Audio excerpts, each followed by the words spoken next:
My name's Mark Morrell, known in the media as Mr. Pothole. And what are you doing here today in Witney?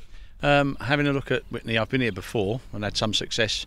My claim to fame in Witney before is I had more potholes repaired and some resurfacing work carried out than David Cameron was when he was local MP and Prime Minister. Okay, and have you had a look round Witney then? Can you give us an assessment of the pothole situation? It's not got any better, it's got worse, and it will get worse. The recent bad weather, I can see failures of repairs that have been carried out, exposed ironwork, and I'm going to take another hour or so driving around some of the worst spots and checking on some of the reports that are outstanding since August on Oxfordshire County Council's reporting system.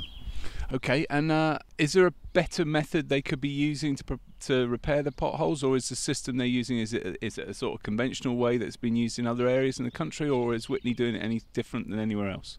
Oxfordshire got a challenge like every council. They haven't got the funds to do the job they probably need to. It needs proper long-term investment to do resurfacing work. We're in a patch and mend cycle. I don't refer to it as repairs anymore, it's infills. They do infills until they fall out, and we're seeing that.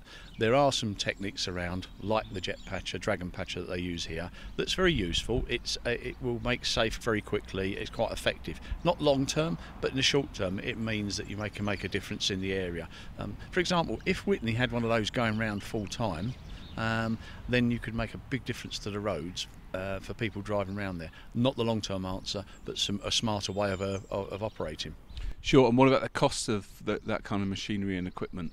Well, it is very expensive, and obviously the time of austerity with Oxfordshire County Council having issues with funding like many councils around the country. However, central government's got a massive amount of money, austerity, but we're going to spend £104 billion on HS2. We've got no money, but we're going to actually build that. Well, if you actually took 25% of that, you could actually clear the road maintenance backlog, not only the carriageways, footways, bridges, structures, drainage across the whole of the UK in a 10 to 15 year programme. Wow. Put the rest of that money into the NHS, into social care, into essential services that are being cut. Don't tell us there's no money, government. There is money, you're just choosing not to focus on it.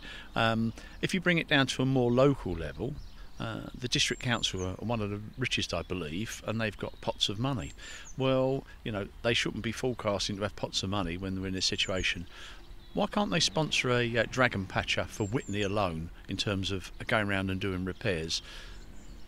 Okay, so you want the pots of money to be helping out the potholes, as it were. I guess the bad weather hasn't really helped, has it? 'Cause it has been extremely bad weather in the last few days. I guess that's just made it even worse.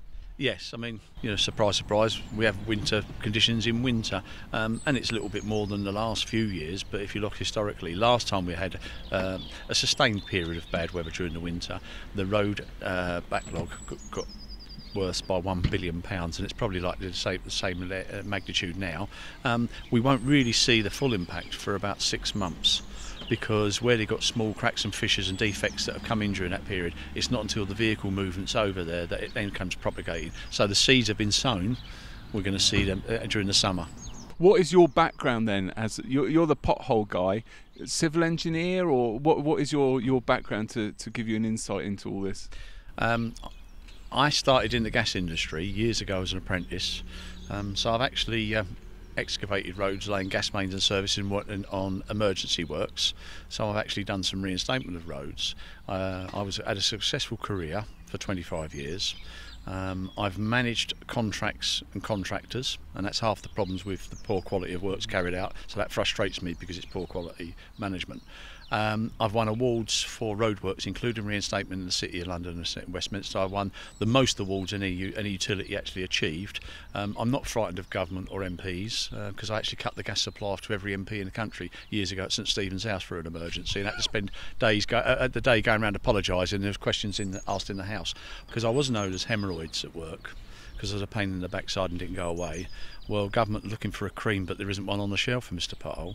And the other one was the Martini Man, because I used to appear any time, any place and anywhere, and I think that might frighten them. Social media is the biggest thing, and I must say to people, please report them, because it's, there's a lighter side. I've done it, Witney Pothole ducks, they've gone really well in the past. I've had a tank driving in and out of potholes in Witney before. But the serious side is a lot of cyclists, and the other year 5 cyclists died as a result of hitting potholes. 2 of those cases went to coroner's court, The actual defects were known of the council beforehand, and the coroner's raised concerns, and nothing's happened. And I think you're actually playing with people's lives now, and I think it's got to a point where it's all right going around and campaigning and reporting them. And the next level is I'm starting to issue what they call a Section 56 notice under the Highways Act that basically a road's out of repair, and then they get timescales run them, because if they don't do anything about it, they can end up in magistrates' court. Okay, thank you very much for your time today. So my name's Rosa Bolger. I'm a local Labour Party member for the Witney Labour Party, and I'm the district candidate standing in Witney East. Okay, and what are you here to do today? So today I've been campaigning with Mark. We need to try and get these potholes fixed in Witney. I think we're getting to a point in Witney where the potholes are dangerous. It's important that they're fixed, not just for the general maintenance of our roads, but for the protection of our residents. Okay, have you got a little list of the worst roads in Witney? Yeah, I mean, you name it. If you pull up Fix My Street, you'll see yellow dots all over the place. What I feel is that we have some quick fix measures in place. We've had a lot of adverse weather, which doesn't help the situation. We need to really spend some money and get these potholes fixed properly. We need the roads resurfaced. We need a proper job done, no more quick fixes. You know, one of the things that seems to be a problem is that the county doesn't have enough money to pay for these potholes, doesn't have enough money to pay for the repairs. It's struggling with its essential services, its children's services, its adult social services. They're all things we need to be spending money on, and yet, in a time when austerity has been forced upon us, the district council have an underspend. Nobody should be reporting an underspend right now. I'd like to see that district council sharing its money with the county, a better relationship between the two. Let's make Witney better together.